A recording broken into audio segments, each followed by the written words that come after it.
ಶ್ರೀ ಮಾತೆ ಶಾರದಾ ದೇವಿ.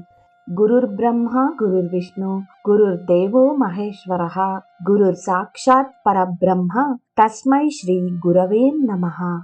ದಕ್ಷಿಣೇಶ್ವರದ ಹಾದಿಯಲ್ಲಿ ಜಯರಾಮ್ ಬಾಟಿ ಎಂದಿನಂತೆಯೇ ಇತ್ತು.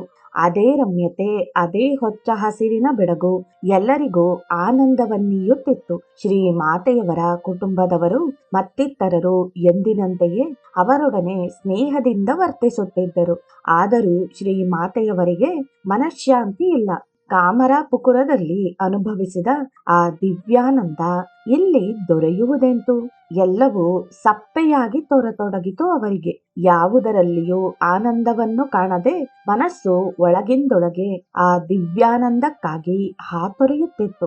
ಮತ್ತೆ ಎಂದು ಶ್ರೀರಾಮಕೃಷ್ಣರಿಂದ ಕರೆ ಬರುವುದೋ ಎಂದು ಉತ್ಕರ್ಣರಾಗಿ ಕಾದು ಕುಳಿತಿದ್ದರು. ಹೀಗೆಯೇ 4 ವರ್ಷಗಳು ಕಳೆದು ಹೋದವು. ಈ ಸಮಯದಲ್ಲಿ ದಕ್ಷಿಣೇಶ್ವರದಿಂದ ಬಂದ ಒಂದೆರಡು ಸುದ್ದಿ ಹಳ್ಳಿಯ ಪ್ರಶಾಂತತೆಯನ್ನು ಕದಡಿತು. ಜನರ ಹರಟೆಗೆ ಆಹಾರ ಸಿಕ್ಕಿದಂತಾಯಿತು. ತಮಗೆ ಸಿಕ್ಕಿದ ಗಾಳಿ ಸುದ್ದಿಯಿಂದ ಅವರು ನಿಶ್ಚಯಿಸಿದರು, ಶ್ರೀರಾಮಕೃಷ್ಣರಿಗೆ ಹುಚ್ಚು ಹಿಡಿದಿದೆ ಎಂದು. ಶ್ರೀ ಮಾತೆಯವರಲ್ಲಿ ಮೊದಲಿನ ಸ್ಫೂರ್ತಿ ಕಡಿಮೆಯಾಯಿತು. ಯಂತ್ರದಂತೆ ಕಾರ್ಯನಿರತರಾಗುತ್ತಿದ್ದರು. ಶ್ರೀರಾಮಕೃಷ್ಣರ ವಿರಹ ವೇದನೆ ಅವರ ಮುಖದಲ್ಲಿ ಪ್ರತಿಬಿಂಬಿಸುತ್ತಿತ್ತು. ಇದನ್ನು ಗುರುತಿಸಿದ ಗ್ರಾಮವಾಸಿಗಳು ಸಹಾನುಭೂತಿಯಿಂದ ತಮ್ಮ ಮರುಕವನ್ನು ವ್ಯಕ್ತಪಡಿಸಿದಾಗ ಅವರ ಮಾನಸಿಕ ವೇದನೆ ಇನ್ನೂ ಅಧಿಕವಾಗುತ್ತಿತ್ತು. ಜನರ ಸಂಘವೇ ಅಸಹನೀಯವಾಯಿತು ಶ್ರೀ ಮಾತೆಯವರಿಗೆ. ಪರದುಃಖದಲ್ಲಿ ಆನಂದವನ್ನು ಕಾಣುವ ಇನ್ನು ಕೆಲವರು ಶ್ರೀ ಮಾತೆಯವರೆಡೆಗೆ ಕೈ ತೋರಿಸಿ, ನೋಡು ಹುಚ್ಚನ ಹೆಂಡತಿ ಎಂದು ಅಪಹಾಸ್ಯ ಮಾಡುತ್ತಿದ್ದರು. ಅಥವಾ ಸಹಾನುಭೂತಿಯ ಸೋಗಿನಲ್ಲಿ, ಅಯ್ಯೋ ಪಾಪ, ಶ್ಯಾಮಳ ಮಗಳು ಹುಚ್ಚುಗಂಡನನ್ನು ಕೈ ಹಿಡಿಯುವಂತಾಯಿತೇ ಎಂದು ಗೇಲಿ ಮಾಡುತ್ತಿದ್ದರು. ಈ ಎಲ್ಲಾ ಮಾತುಗಳನ್ನು ಆಲಿಸಲಾರದೆ ಶ್ರೀ ಮಾತೆಯವರು ಯಾರ ಮನೆಗೂ ಹೋಗುತ್ತಿರಲಿಲ್ಲ. ದಿನನಿತ್ಯವೂ ತಮ್ಮ ಕಾರ್ಯದಲ್ಲಿಯೇ ಮಗ್ನರಾಗುತ್ತಿದ್ದರು. ಮನೆಯಲ್ಲಿ ತುಂಬಾ ಬೇಸರವಾದಾಗ ಬಾನು ಮನೆಗೆ ಹೋಗಿ ಜಗುಲಿಯ ಮೇಲೆ ಬಟ್ಟೆ ಹಾಸಿಕೊಂಡು ಮಲಗುತ್ತಿದ್ದರು. ಬಾನು ಪಿಸ್ಸಿ ಧರ್ಮನಿಷ್ಠಳು. ಅವಳ ಒಳಮನಸ್ಸು ಹೇಳುತ್ತಿತ್ತು, ಶ್ರೀರಾಮಕೃಷ್ಣರು ಸಾಮಾನ್ಯ ವ್ಯಕ್ತಿಗಳಲ್ಲ, ಅವತಾರ ಪುರುಷರು ಎಂದು. ಶ್ಯಾಮ ಸುಂದರಿ ದೇವಿಯವರಿಗೆ ಭರವಸೆಯಿತ್ತು ನುಡಿದಳು, ನೋಡತ್ತಿಗೆ, ನಿನ್ನ ಅಳಿಯ ಶಿವನೇ ಸಾಕ್ಷಾತ್ ಕೃಷ್ಣ. ನೀನೀಗ ಇದನ್ನು ನಂಬದಿರಬಹುದು, ಮುಂದೆ ನಿನಗದು ಅರ್ಥವಾಗುವುದು ಖಂಡಿತ. ವಿವಾಹದ ನಂತರ 2ನೆಯ ಬಾರಿ ಶ್ರೀರಾಮಕೃಷ್ಣರು ಶ್ರೀಮಾತೆಯವರನ್ನು ಕಾಮರಾಪುರಕ್ಕೆ ಕರೆದುಕೊಂಡು ಹೋಗಲು ಜಯರಾಮ್ ಬಾಟಿಗೆ ಬಂದಾಗ ಆಗಲೇ ಬಾನುಪಿಸಿ ಹರಗೌರಿಯರನ್ನು ಸ್ಮರಿಸಿಕೊಂಡು ಒಂದು ಹಾಡನ್ನು ಹೇಳಿದಳು. ಮಗಳೇ, ನೀನೆಷ್ಟು ಸುಂದರಿಯೋ, ನಿನ್ನ ಪತಿ ನಗ್ನ ಮತ್ತು ಹುಚ್ಚ. ಅವಳು ಆಗಲೇ ಶ್ರೀರಾಮಕೃಷ್ಣ ಶಾರದಾದೇವಿಯವರನ್ನು ಹರ ಪಾರ್ವತಿಯರ ದೃಷ್ಟಿಯಲ್ಲಿ ನೋಡುತ್ತಿದ್ದಳು. ಆದರೆ ಜನರಾರೂ ಅವಳನ್ನು ನಂಬಲಿಲ್ಲ. ಏನೋ ಹರಟುತ್ತಾಳೆಂದು ಭಾವಿಸುತ್ತಿದ್ದರು. ಶಾರದಾದೇವಿಯವರಿಗಾದರೂ ಬಾನುಪಿಸ್ಸಿಯ ಮನೆ ಮನಃಶಾಂತಿಯನ್ನೀಯುವ ಆಶ್ರಯ ಸ್ಥಾನವಾಗಿತ್ತು. ಜನರ ಹರಟೆಯಲ್ಲಿ ಹುರುಳಿಲ್ಲವೆಂಬುದು ಶ್ರೀ ಮಾತೆಯವರಿಗೆ ತಿಳಿದಿತ್ತು. ಕಾಮರಾಪುರದಲ್ಲಿ ಶ್ರೀರಾಮಕೃಷ್ಣರ ನಡತೆಯಲ್ಲಿ ಯಾವ ಅಸ್ವಾಭಾವಿಕತೆಯನ್ನು ಅವರೂ ಕಂಡಿರಲಿಲ್ಲ. ತಮಗೆ ಅಂಥ ಉತ್ತಮ ರೀತಿಯಲ್ಲಿ ಆಧ್ಯಾತ್ಮಿಕ ತರಬೇತಿಯನ್ನಿತ್ತು ಮನಸ್ಸಿಗೆ ಆನಂದವನ್ನುಂಟು ಮಾಡಿದ ಅವರು ಹುಚ್ಚರಾಗಿರಲು ಸಾಧ್ಯವೇ? ಆದರೆ ಜನಸಾಮಾನ್ಯರು ಅವರ ಆಧ್ಯಾತ್ಮ ಭಾವವನ್ನು ಅರ್ಥ ಮಾಡಿಕೊಳ್ಳುವುದೆಂತು? ಹಳ್ಳಿಗರ ನಿಂದೆಗೆ ಲಂಗೂ ಲಗಾಮಿರಲಿಲ್ಲ. ಅವರು ತಮ್ಮ ಎಲ್ಲಾ ಕಲ್ಪನಾ ಸಾಮರ್ಥ್ಯವನ್ನು ಇದರಲ್ಲಿ ಉಪಯೋಗಿಸಿದರು. ಇವನ್ನೆಲ್ಲ ಕೇಳಿ ಸಹಿಸಲಾಗದೆ ಶ್ರೀ ಮಾತೆಯವರು ತಾವೇ ದಕ್ಷಿಣೇಶ್ವರಕ್ಕೆ ಹೋಗಿ ಅವರನ್ನು ನೋಡಿಕೊಂಡು ಬರುವುದು ಒಳ್ಳೆಯದೆಂದು ಭಾವಿಸಿದರು. ಆಗ ತಾನೇ ದೋಲ ಪೂರ್ಣಿಮೆ ಸಮೀಪಿಸುತ್ತಿತ್ತು. ಅನೇಕ ಸ್ತ್ರೀ ಪುರುಷರು ಗಂಗಾ ಸ್ನಾನಕ್ಕಾಗಿ ಕಲ್ಕತ್ತೆಗೆ ಹೋಗುವವರಿದ್ದರು. ಅವರೊಡನೆ ತಾವು ಹೋಗಿ ಬರೋಣವೆನಿಸಿತು ಶಾರದಾದೇವಿಯವರಿಗೆ. ತಂದೆಯವರಿಗೆ ಇದನ್ನು ತಿಳಿಸೋಣವೆಂದರೆ ನಾಚಿಕೆ ಮತ್ತು ಭಯ ಎರಡೂ. ಮನಸ್ಸಿನ ಇಚ್ಛೆಯನ್ನು ಹತ್ತಿಕ್ಕಲಾರದು. ಕೊನೆಗೆ ಅಳೆದು ಸುರಿದು ಒಬ್ಬ ಹೆಂಗಸಿನ ಮೂಲಕ ತಮ್ಮ ಇಚ್ಛೆಯನ್ನು ತಂದೆಯವರಿಗೆ ತಿಳಿಸಿದರು. ತಂದೆ ರಾಮಚಂದ್ರರಿಗೆ ಮಗಳ ಮನಸ್ಥಿತಿ ಕೂಡಲೇ ಅರ್ಥವಾಯಿತು. ಸಂತೋಷದಿಂದ ಒಪ್ಪಿಗೆ ಇತ್ತು ಅವರೇ ಮಗಳನ್ನು ಕರೆದುಕೊಂಡು ಹೊರಟರು. 60 ಮೈಲಿ ಅವರು ನಡೆಯಬೇಕಿತ್ತು. ಹಾದಿಯೂ ಅಷ್ಟೊಂದು ಸುಗಮವಾಗಿರಲಿಲ್ಲ, ಅತ್ಯಂತ ಪ್ರಯಾಸದಾಯಕ. ಅನೇಕ ಜನ ಸಂಗಡಿಗರೊಡನೆ ಪ್ರಯಾಣ ಮೊದಮೊದಲು ಆನಂದದಿಂದಲೇ ಸಾಗಿತ್ತು. ಶ್ರೀಮಾತೆಯವರು ಇಷ್ಟೊಂದು ದೂರ ನಡೆಯುತ್ತಿರುವುದು ಅವರ ಜೀವನದಲ್ಲಿ ಇದೇ ಪ್ರಥಮ ಬಾರಿ. ಅವರೇನು ಗಟ್ಟಿಮುಟ್ಟಿನ ದೇಹದವರೂ ಅಲ್ಲ. ಮಲೇರಿಯಾ ಪ್ರದೇಶದಿಂದ ಬಂದವರಾದ್ದರಿಂದ ಅವರ ಆರೋಗ್ಯವೂ ಉತ್ತಮವಿರಲಿಲ್ಲ. ಮನಸ್ಸಿನಲ್ಲೇನೋ ಸ್ಫೂರ್ತಿಯಿತ್ತು ಮತ್ತು ಶೀಘ್ರ ದಕ್ಷಿಣೇಶ್ವರ ಸೇರಬೇಕೆಂಬ ಪ್ರಬಲಾಕಾಂಕ್ಷೆಯೂ ಇತ್ತು. ಆದರೆ ದೇಹ ಸಹಕರಿಸಬೇಕಲ್ಲ. ಇತರರಿಗೆ ತೊಂದರೆಯಾಗಬಹುದು ಮತ್ತು ತಂದೆಯವರಿಗೆ ಖೇದವಾಗಬಹುದು ಎಂಬ ಭಯದಿಂದಲೋ ಸಂಕೋಚದಿಂದಲೋ ಶ್ರೀಮಾತೆಯವರು ತಮ್ಮ ಅಸ್ವಸ್ಥತೆಯ ವಿಷಯವನ್ನು 2-3 ದಿನಗಳವರೆಗೂ ಗುಟ್ಟಾಗಿಯೇ ಇಟ್ಟಿದ್ದರು. ಆದರೆ ಕೊನೆಗೆ ತೀವ್ರ ಜ್ವರದಿಂದ ಮುಂದುವರಿಯುವುದು ಅಸಾಧ್ಯವಾದಾಗ ರಾಮಚಂದ್ರರು ಹತ್ತಿರದ ಒಂದು ಗುಡಿಸಲಿನಲ್ಲಿ ತಮ್ಮ ಮಗಳೊಡನೆ ಆಶ್ರಯ ಪಡೆಯಬೇಕಾಯಿತು. ಶ್ರೀಮಾತೆಯವರಿಗೆ ಎಂತಹ ನಿರಾಶೆಯಾಗಿದ್ದಿರಬಹುದೆಂಬುದನ್ನು ಊಹಿಸಬಹುದು. ಜ್ವರವೇನೋ ಅವರಿಗೆ ಹೊಸತಲ್ಲ, ಅದರಿಂದ ಅವರು ಹತಾಶರಾಗಿರಲಿಲ್ಲ ಅಥವಾ ಅಜ್ಞಾತ ಸ್ಥಳವು ಅವರ ಚಿಂತನೆಗೆ ಕಾರಣವಾಗಿರಲಿಲ್ಲ. ಆದರೆ ತಮ್ಮ ಪತಿ ದರ್ಶನದಲ್ಲಿ ಆದ ವಿಳಂಬ ಅವರಿಗೆ ಅಸಹನೀಯ ವೇದನೆಯನ್ನುಂಟು ಮಾಡಿತು. ಈ ಶೋಚನೀಯ ಪರಿಸ್ಥಿತಿಯಲ್ಲಿ ಅವರಿಗಾದ ಒಂದು ದಿವ್ಯ ದರ್ಶನ ಅವರ ಮನಸ್ಸಿಗೆ ಸಮಾಧಾನವನ್ನಿತ್ತಿತು. ಶ್ರೀಮಾತೆಯವರು ತೀವ್ರ ಜ್ವರದಿಂದ ಪ್ರಜ್ಞಾಶೂನ್ಯರಾಗಿ ಮಲಗಿದ್ದರು. ಆಗ ಮಹಿಳೆಯೊಬ್ಬಳು ತಮ್ಮ ಪಕ್ಕದಲ್ಲಿ ಕುಳಿತು ತನ್ನ ಮೃದುಹಸ್ತದಿಂದ ತಲೆ ಮೈಯನ್ನು ನೇವರಿಸುತ್ತಿರುವುದನ್ನು ಕಂಡರು. ಅವಳ ಮೈಬಣ್ಣ ಕಪ್ಪು, ಅನುಪಮ ಸೌಂದರ್ಯದಿಂದ ಶೋಭಿಸುತ್ತಿದ್ದಳು. ಅವಳ ಪ್ರೀತಿಯ ಸ್ಪರ್ಶ ಅವರ ನೋವನ್ನೆಲ್ಲ ದೂರವಾಗಿಸಿತು. ಶ್ರೀಮಾತೆಯವರು ಅವಳನ್ನು ಕೇಳಿದರು, ನೀನು ಎಲ್ಲಿಂದ ಬರುತ್ತಿರುವೆಯಮ್ಮ ಎಂದು. ನಾನು ದಕ್ಷಿಣೇಶ್ವರದಿಂದ ಬರುತ್ತಿದ್ದೇನೆ ಎಂದು ಉತ್ತರಿಸಿದಳು ಆ ಅಪರಿಚಿತ ಮಹಿಳೆ. ಶ್ರೀಮಾತೆಯವರು ಚಕಿತರಾಗಿ ಹೇಳಿದರು, ದಕ್ಷಿಣೇಶ್ವರದಿಂದಲೇ. ನಾನೂ ಅಲ್ಲಿಗೆ ಹೊರಟಿದ್ದೆ. ಅವರನ್ನು ನೋಡಬೇಕು ಎಂಬ ಆಸೆಯನ್ನು ಇಟ್ಟುಕೊಂಡಿದ್ದೆ.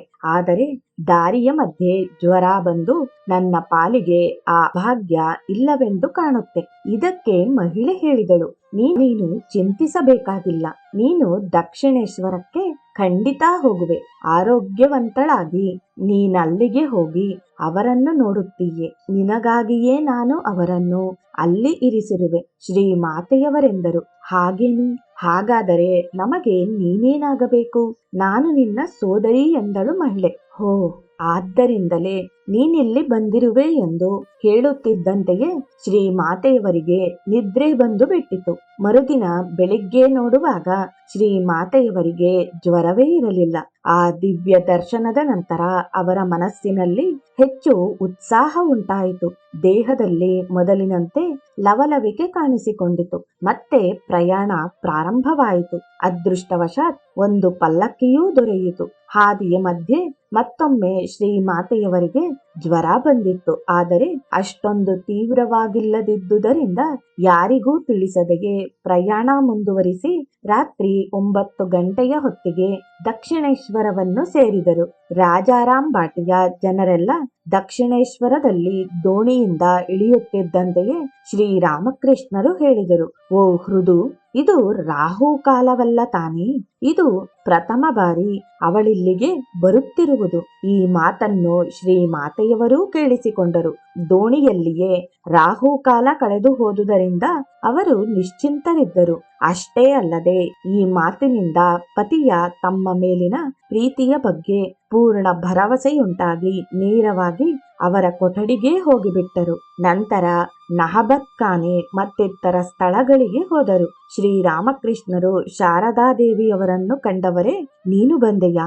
ಒಳ್ಳೆಯದೇ ಆಯಿತು ಎಂದು ನುಡಿದು ಹತ್ತಿರದಲ್ಲಿದ್ದ ಒಬ್ಬ ವ್ಯಕ್ತಿಗೆ ಒಂದು ಚಾಪೆ ಹಾಸಲು ಹೇಳಿದರು. ಶ್ರೀಮಾತೆಯವರು ಚಾಪೆಯ ಮೇಲೆ ಕುಳಿತು ಬಹಳ ಹೊತ್ತು ಸಂಭಾಷಣೆ ನಡೆಸಿದರು. ಶ್ರೀಮಾತೆಯವರ ಅನಾರೋಗ್ಯವನ್ನು ತಿಳಿದು ಅತ್ಯಂತ ಖೇದದಿಂದ, ಅಯ್ಯೋ, ನೀನು ತುಂಬಾ ತಡವಾಗಿ ಬಂದೆ. ನಿನ್ನ ಸೇವೆ ಮಾಡಲು ಮಧುರಬಾಬು ಇದ್ದಿದ್ದರೆ ನನ್ನ ಬಲಗೈಯೇ ಮುರಿದು ಹೋದಂತಾಗಿದೆ ಎಂದರು.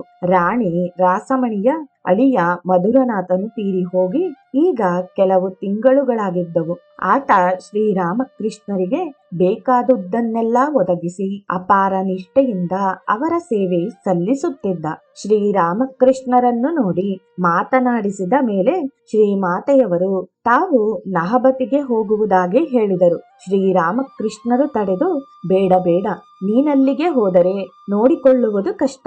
ಕಾಯಿಲೆ ಸಂಪೂರ್ಣ ವಾಸಿಯಾಗುವವರೆಗೂ ಇಲ್ಲಿಯೇ ಇರು ಎಂದರು. ಶ್ರೀಮಾತೆಯವರಿಗಾಗಿ ಅವರ ಕೊಠಡಿಯಲ್ಲಿಯೇ ಒಂದು ಪ್ರತ್ಯೇಕ ಹಾಸಿಗೆಯನ್ನು ಸಿದ್ಧಪಡಿಸಲಾಯಿತು. ಶ್ರೀಮಾತೆಯವರ ಸಂಗಡಿಗಳೊಬ್ಬಳು ಅವರೊಡನೆ ಮಲಗುವುದೆಂದು ನಿಶ್ಚಯವಾಯಿತು. ಮರುದಿನವೇ ಶ್ರೀರಾಮಕೃಷ್ಣರ ಆದೇಶದಂತೆ ಒಬ್ಬ ವೈದ್ಯನನ್ನು ಕರೆಸಲಾಯಿತು. ಔಷಧೋಪಚಾರದಿಂದ 3-4 ದಿನಗಳಲ್ಲಿ ಶ್ರೀಮಾತೆಯವರ ರೋಗ ವಾಸಿಯಾಗಿ ನಹಬತಿಗೆ ಹೊರಟರು. ಶ್ರೀರಾಮಕೃಷ್ಣರನ್ನು ಪ್ರತ್ಯಕ್ಷ ನೋಡಿದ ಮೇಲೆ ಶ್ರೀಮಾತೆಯವರಿಗೆ ಅವರ ಮಾನಸಿಕ ಸ್ಥಿತಿಯ ಬಗ್ಗೆ ಉಳಿದಿದ್ದ ಅಲ್ಪ ಸ್ವಲ್ಪ ಸಂದೇಹವೂ ಹೊರಟು ಹೋಯಿತು. ಈಗ ಅವರು ತಮ್ಮ ಕರ್ತವ್ಯ ಪಾಲನೆಯಲ್ಲಿ ನಿರತರಾದರು. ಪತಿಯ ಮತ್ತು ಅವರ ತಾಯಿ ಚಂದ್ರಮಣಿ ದೇವಿಯವರ ಸೇವೆಯನ್ನು ಅತ್ಯಂತ ಶ್ರದ್ಧೆಯಿಂದ ಮಾಡತೊಡಗಿದರು. ಅವರ ತಂದೆ ಮಗಳ ಆನಂದವನ್ನು ಶ್ರೀರಾಮಕೃಷ್ಣರು ಅವಳನ್ನು ಆದರದಿಂದ ನೋಡಿಕೊಳ್ಳುವುದನ್ನು ಕಂಡು ಸಂತೃಪ್ತಿಯಿಂದ ಜಯರಾಂಬಾಟಿಗೆ ಹಿಂದಿರುಗಿದರು. ಶ್ರೀಮಾತೆಯವರು ಸುಮಾರು 1873 ಮಧ್ಯಭಾಗದವರೆಗೂ ದಕ್ಷಿಣೇಶ್ವರದಲ್ಲಿದ್ದು, ನಂತರ ಅವರು ಬಂದ ಕೆಲವು ತಿಂಗಳುಗಳಲ್ಲಿಯೇ ಅವರ ತಂದೆ ರಾಮಚಂದ್ರ ಮುಖ್ಯೋಪಾಧ್ಯಾಯರು ಸ್ವರ್ಗಸ್ಥರಾದರು. ಪ್ರಿಯ ತಂದೆಯನ್ನು ಕಳೆದುಕೊಂಡು ಅವರಿಗೆ ಸಹಿಸಲಾಗದ ದುಃಖವಾಯಿತು. ಇಷ್ಟೇ ಅಲ್ಲದೆ ಅವರ ಸಾವಿನಿಂದ ಕುಟುಂಬ ಕಡುಬಡತನಕ್ಕೀಡಾಯಿತು. ಮಕ್ಕಳೆಲ್ಲ ಇನ್ನೂ ಚಿಕ್ಕವರು. ರಾಮಚಂದ್ರರೊಬ್ಬರೇ ಮನೆಯಲ್ಲಿ ದುಡಿದು ಹಣ ಸಂಪಾದಿಸುತ್ತಿದ್ದರು. ಸರಿಯಾಗಿ ನೋಡಿಕೊಳ್ಳುವವರಿಲ್ಲದೆ ಹೊಲದಿಂದ ಬರುವ ವರಮಾನವೂ ಕಡಿಮೆಯಾಯಿತು. ಈಗ ಶ್ಯಾಮಸುಂದರಿ ದೇವಿಯವರು ಹಣ ಸಂಪಾದನೆಗಾಗಿ ಕೂಲಿ ಕೆಲಸ ಮಾಡಬೇಕಾಗಿ ಬಂತು. ಅದೇ ಊರಿನ ಬ್ಯಾನರ್ಜಿಗಳ ಮನೆಯಲ್ಲಿ ಅಕ್ಕಿ ಮಾಡುವ ಕೆಲಸಕ್ಕೆ ಸೇರಿದಳು. ಇಷ್ಟೇ ಅಲ್ಲದೆ ಅಡಿಗೆ ಕೆಲಸವನ್ನೂ ಮಾಡುತ್ತಿದ್ದರು. ಆದರೂ ಅವರು ಸಂಪಾದಿಸಿದ ಹಣ ಮಕ್ಕಳ ಪೋಷಣೆಗೆ ಮತ್ತು ವಿದ್ಯಾಭ್ಯಾಸಕ್ಕೆ ಸಾಲುತ್ತಿರಲಿಲ್ಲ. ಹೀಗಾಗಿ ಮಕ್ಕಳು ಬೇರೆ ಬೇರೆ ಸಂಬಂಧಿಕರ ಮನೆಯಲ್ಲಿ ಆಶ್ರಯ ಪಡೆಯಬೇಕಾಯಿತು. ಪ್ರಸನ್ನನು ಜಿಪ್ಟಾಕ್ಕು ವರದನು ಶಿಹಾರಿನ ಹೇರಾರಾಮ್ ಭಟ್ಟಾಚಾರ್ಯನ ಮನೆಗೂ ಮತ್ತು ಅಭಯನು ಅದೇ ಊರಿನ ಮಾವನ ಮನೆಗೂ ಹೋದರು. ಇದೇ ಕಾರಣದಿಂದ ಮತ್ತು ತಂದೆಯವರ ನಿಧನದ ದುಃಖವನ್ನು ಮರೆಯಲು ಶ್ರೀಮಾತೆಯವರು ಮತ್ತೆ ದಕ್ಷಿಣೇಶ್ವರಕ್ಕೆ ಹೋಗಿ ಅಲ್ಲಿ ನಹಬತಿನಲ್ಲಿ ಅತ್ತೆಯವರೊಡನೆ ತಂಗಿದರು. ಆಗ ದಕ್ಷಿಣೇಶ್ವರದ ಹವಾಗುಣ ಸರಿಯಿರಲಿಲ್ಲ. ಅಲ್ಲಿ ವರ್ಷಾಕಾಲದಲ್ಲಿ ಆಮಶಂಕೆ ಸರ್ವೇ ಸಾಮಾನ್ಯ. ಶ್ರೀಮಾತೆಯವರು ಬಂದ ಕೆಲವೇ ದಿನಗಳಲ್ಲಿ ಆ ರೋಗಕ್ಕೆ ತೊತ್ತಾದರು. ಶಂಭು ಮಲ್ಲಿಕನು ಎಷ್ಟೆಲ್ಲ ಪ್ರಯತ್ನಿಸಿದರೂ ಅವರನ್ನು ರೋಗಮುಕ್ತನಾಗಿಸುವುದರಲ್ಲಿ ಅಸಮರ್ಥನಾದನು. ಆದರೂ ಶ್ರೀಮಾತೆಯವರು ಅತ್ತೆ ಮತ್ತು ಪತಿ ಇವರ ಸೇವೆಯನ್ನು ಬಿಟ್ಟು ಬೇರೆಡೆಗೆ ಹೋಗಲು ಇಷ್ಟಪಡಲಿಲ್ಲ. ಹೀಗೆಯೇ 1 ವರ್ಷ ಕಳೆದರು. ಕೊನೆಗೆ ರೋಗ ಸ್ವಲ್ಪ ವಾಸಿಯಾಗಲು ಜಯರಾಂಬಾಟಿಗೆ ಹೋದರು. ಆದರೆ ಅಲ್ಲಿಗೆ ಹೋದ ಕೆಲವು ದಿನಗಳಲ್ಲಿಯೇ ಮತ್ತೆ ಅದೇ ರೋಗ ಅವರನ್ನು ಆಕ್ರಮಿಸಿತು. ರೋಗ ಎಷ್ಟು ಉಲ್ಬಣವಾಯಿತೆಂದರೆ ಅವರು ಬದುಕುವುದೇ ಕಷ್ಟವೇನೋ ಎಂದೆನಿಸುವಂತಾಯಿತು. ಅವರ ಶೋಚನೀಯ ಸ್ಥಿತಿಯನ್ನು ತಿಳಿದ ಶ್ರೀರಾಮಕೃಷ್ಣರು ದುಃಖದಿಂದ ಹೃದಯನಿಗೆ ಹೇಳಿದರು, ಇದೇನಿದು ಹೃದು? ಅವಳು ಕೇವಲ ಬಂದು ಹೋಗುವುದಷ್ಟೇ ಏನು? ಅವಳ ಜೀವನ ಸಾರ್ಥಕವಾಗುವುದೆಂತು? ರೋಗ ಮರುಕಳಿಸಿದ ಈ ಸಂದರ್ಭದಲ್ಲಿ ಶ್ರೀಮಾತೆಯವರು ಮತ್ತೆ ಮತ್ತೆ ಹೊರಗೆ ಹೋಗಬೇಕಾಗುತ್ತಿತ್ತು. ಅವರ ದೇಹ ಸೊರಗಿ ಹೋಗಿ ನಿಶ್ಶಕ್ತಿಯಿಂದ ಓಡಾಡುವುದೇ ಕಷ್ಟವಾಗಿತ್ತು. ಆದ್ದರಿಂದ ಕಲುಗೆಡೆ ಎಂಬ ಕೊಳದ ದಡದಲ್ಲಿಯೇ ಮಲಗುತ್ತಿದ್ದರು. ಕೇವಲ ಎಲುಬು ಚರ್ಮದಂತಾಗಿದ್ದ ತಮ್ಮ ದೇಹದ ಪ್ರತಿಬಿಂಬವನ್ನು ಒಮ್ಮೆ ನೀರಿನಲ್ಲಿ ನೋಡಿ ಜಿಗುಪ್ಸೆಗೊಂಡು ಛೀ, ಇದೇ ದೇಹ, ಇದಕ್ಕೇಕೆ ಒದ್ದಾಡಬೇಕು? ಸಾಕಿ ದೇಹದ ಸಹವಾಸ ಎಂದು ಇಲ್ಲಿಯೇ ಬಿದ್ದು ಹೋಗಲಿ ಎಂದು ಭಾವಿಸಿದರು. ಮುಂದೆ ಅವರು ಹೇಳುತ್ತಿದ್ದರು, ನನಗಾದ ಆರೋಗ್ಯ ಸರಿಯಿರಲಿಲ್ಲ. ಇಡೀ ದೇಹವು ಬಾತುಕೊಂಡಿತು. ಮೂಗು ಕಿವಿಗಳಿಂದ ನೀರು ಸುರಿಯುತ್ತಿತ್ತು. ಉಮೇಶ ಹೇಳಿದ, ಅಕ್ಕ, ಇಲ್ಲಿ ಸಿಂಹವಾಹಿನಿ ಇರುವಳು. ಅವಳ ಮುಂದೆ ಉಪವಾಸ ವ್ರತವನ್ನು ಆಚರಿಸು ಎಂದು ಅವನು ನನ್ನನ್ನು ಒಪ್ಪಿಸಿ ಅಲ್ಲಿಗೆ ಕರೆದುಕೊಂಡು ಹೋದ. ಅಲ್ಲಿಗೆ ಹೋಗಿ ಗುಡಿಯ ಮುಂದೆ ಬಿದ್ದುಕೊಂಡಿದ್ದೆ. ನಿರಂತರ ಕಣ್ಣೀರು ಸುರಿಸಿ ಹುಣ್ಣಿಮೆಯು ಅಮಾವಾಸ್ಯೆಯ ರಾತ್ರಿಯಂತಾಗಿತ್ತು ನನಗೆ. ಇದರ ಜೊತೆ ರಕ್ತಭೇದಿ ಬೇರೆ. 3-4 ಬಾರಿ ತೆವಳಿಕೊಂಡು ಹೊರಗೆ ಹೋಗಬೇಕಿತ್ತು. ಸ್ವಲ್ಪ ಹೊತ್ತಿನ ಮೇಲೆ ದೇವಿ ನನ್ನ ತಾಯಿಗೆ ಕಾಣಿಸಿಕೊಂಡಳು. ರಾಧು ವಯಸ್ಸಿನ ಕಮ್ಮಾರನ ಹುಡುಗಿಯ ರೂಪದಲ್ಲಿ. ಬೇಗ ಹೋಗು, ಅವಳನ್ನು ಎಬ್ಬಿಸಿ ಕರೆದುಕೊಂಡು ಬಾ. ಅಷ್ಟೊಂದು ನರಳುತ್ತಿದ್ದಾಳೆ. ಅವಳನ್ನು ಹಾಗೇ ಬಿಟ್ಟು ಬಿಡುವುದೇ? ಈಗಲೇ ಹೋಗಿ ಕರೆದುಕೊಂಡು ಬಾ. ಈ ಔಷಧಿಯನ್ನು ಕೊಡು, ಇದರಿಂದ ಗುಣವಾಗುವುದು ಎಂದು ತಾಯಿಗೆ ಹೇಳಿದಳು. ಮತ್ತೆ ನನಗೂ ಕಾಣಿಸಿಕೊಂಡು ಸೋರೆಯ ಹೂವನ್ನು ಉಪ್ಪಿನೊಡನೆ ಅರೆದು ಅದರ ರಸವನ್ನು ಕಣ್ಣಿಗೆ ಬಿಡಬೇಕು, ವಾಸಿಯಾಗುವುದು ಎಂದಳು. ಅನಂತರ ತಾಯಿ ಕೊಟ್ಟ ಔಷಧಿಯನ್ನು ಸ್ವೀಕರಿಸದೆ ಹಾಗೂ ಸೋರೆ ಹೂವಿನ ರಸವನ್ನು ಕಣ್ಣಿಗೆ ಬಿಟ್ಟುಕೊಂಡೆ. ಕಣ್ಣಿನ ಕೊಳೆಯೆಲ್ಲಾ ತೊಳೆದು ಹೋಗಿ ನನ್ನ ದೃಷ್ಟಿ ಸ್ಪಷ್ಟವಾಯಿತು. ದೇಹ ಬಾತುಕೊಂಡಿರುವುದು ಗುಣವಾಯಿತು. ದೇಹದಲ್ಲಿ ಒಳ್ಳೆಯ ಲವಲವಿಕೆ ಉಂಟಾಯಿತು. ಯಾರಾದರೂ ಕೇಳಿದರೆ ಹೇಳುತ್ತಿದ್ದೆ, ಸಿಂಹವಾಹಿನಿ ಔಷಧಿ ಕೊಟ್ಟು ಗುಣಪಡಿಸಿದಳು ಎಂದು. ಅಂದಿನಿಂದ ಸಿಂಹವಾಹಿನಿ ತುಂಬಾ ಪ್ರಸಿದ್ಧಿಯಾದಳು. ಇದಕ್ಕೆ ಮೊದಲು ಜನರಿಗೆ ಅವಳ ಮೇಲೆ ಇಷ್ಟೊಂದು ಶ್ರದ್ಧಾ ಭಕ್ತಿ ಇರಲಿಲ್ಲ. ನನ್ನ ಚಿಕ್ಕಪ್ಪ ಸಿಂಹವಾಹಿನಿಯ ಮುಂದೆ ಉಪವಾಸ ವ್ರತವನ್ನು ಕೈಗೊಂಡ. ಆದರೆ ಅವಳು ದೊಡ್ಡ ದೊಡ್ಡ ಇರುವೆಗಳನ್ನು ಕಳಿಸಿ ಅವನನ್ನು ಅಲ್ಲಿ ಇರಗೊಡಲಿಲ್ಲ. ನನ್ನ ತಾಯಿಗೆ ಕಾಣಿಸಿಕೊಂಡು ಹೇಳಿದಳು, ನಾನೀಗ ನಿದ್ರಿಸುತ್ತಿದ್ದೇನೆ, ಈಗೇಕೆ ಅವನು ಉಪವಾಸ ವ್ರತ ಮಾಡಬೇಕು? ಅವನು ಬ್ರಾಹ್ಮಣ, ಅವನಿಗಷ್ಟೂ ತಿಳಿಯದೆ?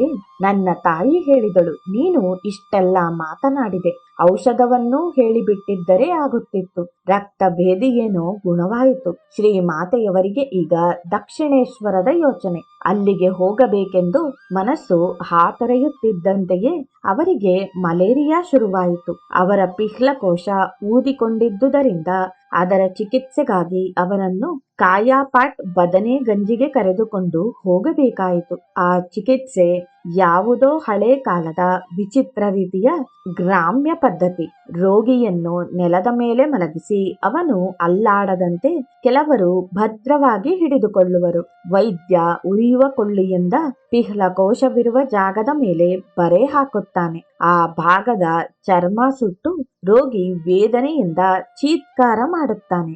ವೈದ್ಯ ಒಳಗೊಳಗೇ ನಗುತ್ತಾನೆ. ಶ್ರೀರಾಮಕೃಷ್ಣರು ಒಮ್ಮೆ ಇದೇ ಚಿಕಿತ್ಸೆಗೆ ಒಳಗಾಗಿದ್ದರಂತೆ. ಶ್ರೀ ಮಾತೆಯವರು ಈ ಚಿಕಿತ್ಸೆಗೆ ಒಳಗಾದಾಗ ಯಾರನ್ನು ತಮ್ಮನ್ನು ಹಿಡಿದುಕೊಳ್ಳಲು ಬಿಡಲಿಲ್ಲ. ನಿಜವಾಗಿಯೂ ಅವರು ಸದ್ದಿಲ್ಲದೆ ಸ್ವಲ್ಪವೂ ಅಲುಗಾಡದಂತೆ ಆ ಅಸಾಧ್ಯ ವೇದನೆಯನ್ನು ಸಹಿಸಿದರು. ಈ ಚಿಕಿತ್ಸೆಯಿಂದಲೋ ಅಥವಾ ಬೇರಿನ್ನಾವ ಕಾರಣದಿಂದಲೂ ಆ ರೋಗವಂತೂ ವಾಸಿಯಾಯಿತು. ಆದರೂ ದಕ್ಷಿಣೇಶ್ವರಕ್ಕೆ ಹೊರಡಲಾಗಲಿಲ್ಲ. ಇನ್ನೊಂದು ಅಡಚಣೆ ಬಂದೊದಗಿತು. ಆಗ ಕಾಳಿ ಪೂಜೆಯ ಸಮಯ. ಪ್ರತಿ ವರ್ಷದಂತೆ ನವಮುಖರ್ಜಿಯ ಮನೆಯಲ್ಲಿ ಸಡಗರದಿಂದ ಪೂಜೆಗೆ ಸಿದ್ಧತೆ ನಡೆಯುತ್ತಿತ್ತು. ಹಳ್ಳಿಯ ಇತರ ಜನರು ತಮ್ಮ ಯೋಗ್ಯತಾನುಸಾರವಾಗಿ ಪೂಜೆಯಲ್ಲಿ ಪಾಲ್ಗೊಳ್ಳುತ್ತಿದ್ದರು. ಶ್ಯಾಮ ಸುಂದರಿಯವರು ಪೂಜೆಗಾಗಿ ದವಸ ಧಾನ್ಯಗಳನ್ನು ಸಂಗ್ರಹಿಸಿಟ್ಟಿದ್ದರು. ಯಾವುದೋ ಲೋಕಾಚಾರಕ್ಕನುಸಾರವಾಗಿ ನವಮುಖರ್ಜಿ ಈ ವರ್ಷ ಅವುಗಳನ್ನು ಸ್ವೀಕರಿಸಿರಲಿಲ್ಲ. ತಾವು ಅತ್ಯಂತ ಪ್ರಯಾಸದಿಂದ ಸಂಗ್ರಹಿಸಿಟ್ಟಿದ್ದ ವಸ್ತುಗಳು ದೇವಿಯ ಪೂಜೆಗೆ ವಿನಿಯೋಗವಾಗಲಿಲ್ಲ ಎಂದು ಅವರ ಮನಸ್ಸಿಗೆ ಅತ್ಯಂತ ಖೇದವಾಯಿತು.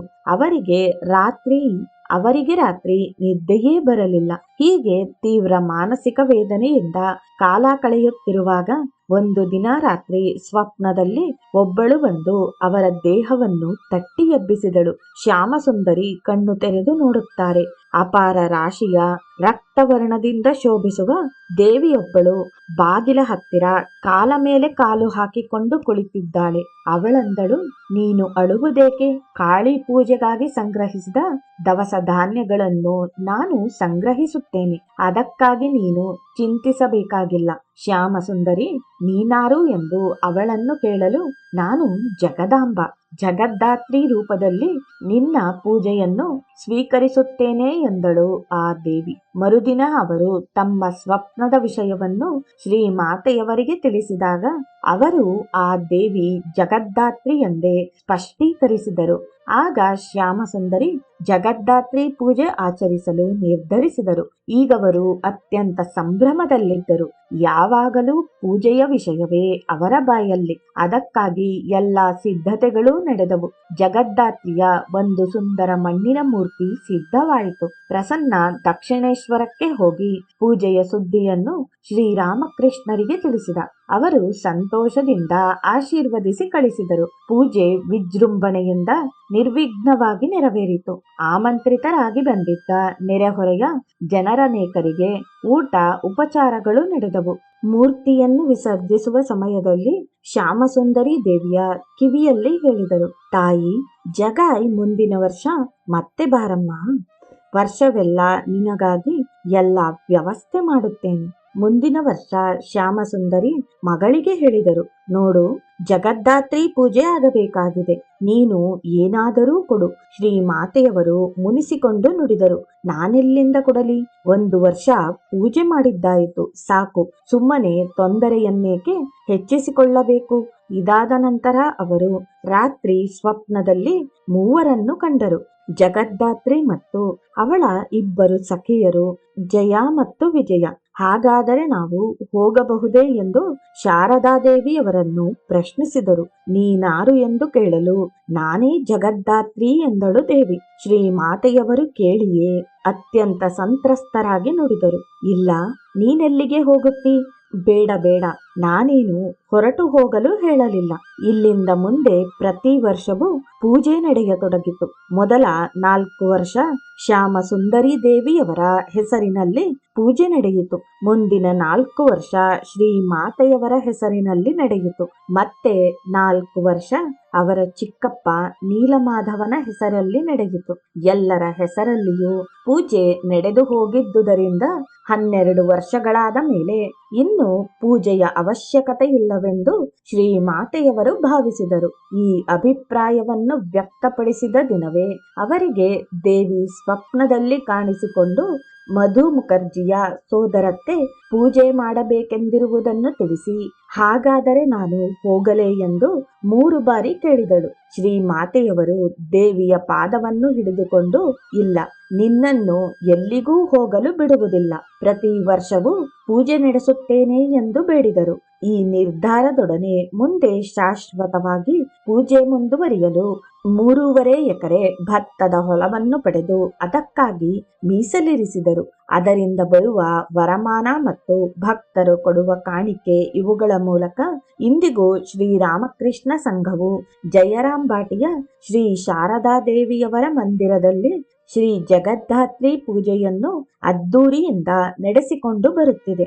ಇಲ್ಲಿ ಆ ಚಿಕ್ಕ ವಯಸ್ಸಿನಲ್ಲಿಯೇ ಶ್ರೀ ಮಾತೆಯವರಲ್ಲಡಗಿದ ವ್ಯವಹಾರ ಕುಶಲತೆಯನ್ನು ಕಾಣುತ್ತೇವೆ. ಅವರು ಅತ್ಯಂತ ಧರ್ಮನಿಷ್ಠೆಯುಳ್ಳವರಾದರೂ ಭಾವಪ್ರವಣರಲ್ಲ. ಆಗಿನ ಕುಟುಂಬದ ಆರ್ಥಿಕ ಪರಿಸ್ಥಿತಿಯಲ್ಲಿ ಪ್ರತಿ ವರ್ಷ ಜಗದ್ದಾತ್ರಿ ಪೂಜೆ ನಡೆಸುವುದು ಕಷ್ಟ ಸಾಧ್ಯದ ಮಾತು. ಯೋಗ್ಯತೆಗಿಂತ ಅಧಿಕವಾಗಿ ಹಬ್ಬ ಹರಿದಿನಗಳನ್ನು ಹೆಚ್ಚಿಸಿಕೊಂಡು ಸುಮ್ಮನೆ ತೊಂದರೆಗೀಡಾಗುವುದು ಅವರಿಗೆ ಇಷ್ಟವಿರಲಿಲ್ಲ. ಆದ್ದರಿಂದಲೇ 1 ವರ್ಷವಾದ ಮೇಲೆ ಪೂಜೆ ಸಾಕೆಂದರು. ಇದರಿಂದ ಅವರಿಗೆ ಜಗದ್ದಾತ್ರಿಯ ಮೇಲೆ ಭಕ್ತಿ ಇರಲಿಲ್ಲವೆಂದಲ್ಲ. ಪ್ರತಿಯೊಬ್ಬರೂ ತಮ್ಮ ತಮ್ಮ ಯೋಗ್ಯತಾನುಸಾರವಾಗಿ ಭಕ್ತಿಯನ್ನು ವ್ಯಕ್ತಪಡಿಸಬೇಕು. ಆಂತರಿಕ ಭಕ್ತಿ ಮುಖ್ಯವಷ್ಟೇ. ಆದರೆ ದೈವಾಣತೆಯೇ ಪೂಜೆ ಮುಂದುವರಿಯಬೇಕೆಂದಿದ್ದುದರಿಂದ ಶ್ರೀಮಾತೆಯವರು ಕೂಡಲೇ ದೈವೇಚ್ಛೆಗೆ ಮಣಿದರು. ಮೊದಲು ಎಷ್ಟೇ ಬೇಡವೆನಿಸಿದ್ದರೂ ಅನಂತರ ಅಷ್ಟೇ ಆಸಕ್ತಿಯಿಂದ ಪೂಜೆಯನ್ನು ಮುಂದುವರಿಸಿಕೊಂಡು ಬಂದರು. ಅಷ್ಟೇ ಅಲ್ಲದೆ ತಮ್ಮ ಅನಂತರವೂ ಪೂಜೆ ಮುಂದುವರಿಸಲು ತಕ್ಕ ವ್ಯವಸ್ಥೆ ಮಾಡಿದರು. ಮೊದಲನೆಯ ವರ್ಷದ ಜಗದ್ದಾತ್ರಿ ಪೂಜೆಯ ನಂತರ ದಕ್ಷಿಣೇಶ್ವರಕ್ಕೆ ಬರಲು ಶ್ರೀಮಾತೆಯವರಿಗೆ ಯಾವ ಅಡಚಣೆಯೂ ಇರಲಿಲ್ಲ. ಈಗ ಆರೋಗ್ಯವೂ ಸುಧಾರಿಸಿತು. 1877ರ ಚಳಿಗಾಲದ ಸಮಯದಲ್ಲಿ ಅವರು ಮತ್ತೆ ದಕ್ಷಿಣೇಶ್ವರಕ್ಕೆ ಬಂದಾಗ ಶಂಭು ಮಲ್ಲಿಕನು ಆಗಲೇ ಮಧುರನಾಥನ ಸ್ಥಾನವನ್ನು ಆಕ್ರಮಿಸಿದ್ದನು. ಈಗ ಶ್ರೀರಾಮಕೃಷ್ಣರ ಯೋಗಕ್ಷೇಮದ ಹೊಣೆ ಅವನದಾಗಿತ್ತು. ಅತ್ಯಂತ ಭಕ್ತಿ ಗೌರವದಿಂದ ಅವರ ಸೇವೆ ಮಾಡುತ್ತಿದ್ದ. ಅದೇ ಭಕ್ತಿ ಗೌರವವನ್ನು ಅವನು ಶ್ರೀಮಾತೆಯವರ ಮೇಲೂ ತೋರಿಸಿದ. ಅವನು ಮಾತ್ರವಲ್ಲದೆ ಅವನ ಪತ್ನಿಯು ದೇವಿ ಭಾವದಿಂದ ಅವರನ್ನು ಸೇವಿಸುತ್ತಿದ್ದಳು. ಶ್ರೀಮಾತೆಯವರು ದಕ್ಷಿಣೇಶ್ವರದಲ್ಲಿದ್ದಾಗಲೆಲ್ಲ ಪ್ರತಿ ಮಂಗಳವಾರವೂ ಅವರನ್ನು ಮನೆಗೆ ಕರೆದುಕೊಂಡು ಹೋಗಿ ಷೋಡಶೋಪಚಾರದಿಂದ ಅವರ ಪಾದ ಪೂಜೆ ಮಾಡುತ್ತಿದ್ದಳು. ಹಳ್ಳಿಯ ಸ್ವಚ್ಛಂದ ವಾತಾವರಣದಲ್ಲಿ ಬೆಳೆದ ಶ್ರೀಮಾತೆ ದೇವಿಯವರಿಗೆ ಪಂಜರದಂತಿದ್ದ ನಹಬತಿನ ಚಿಕ್ಕ ಕೋಣೆಯಲ್ಲಿ ದಿನವೆಲ್ಲ ಕಾಲ ಕಳೆಯುವುದು ಎಷ್ಟು ದುಸ್ತರವೆಂಬುದನ್ನು ಅರಿಯಲು ಶಂಭು ಮಲ್ಲಿಕನಿಗೆ ಬಹುಕಾಲ ಹಿಡಿಯಲಿಲ್ಲ.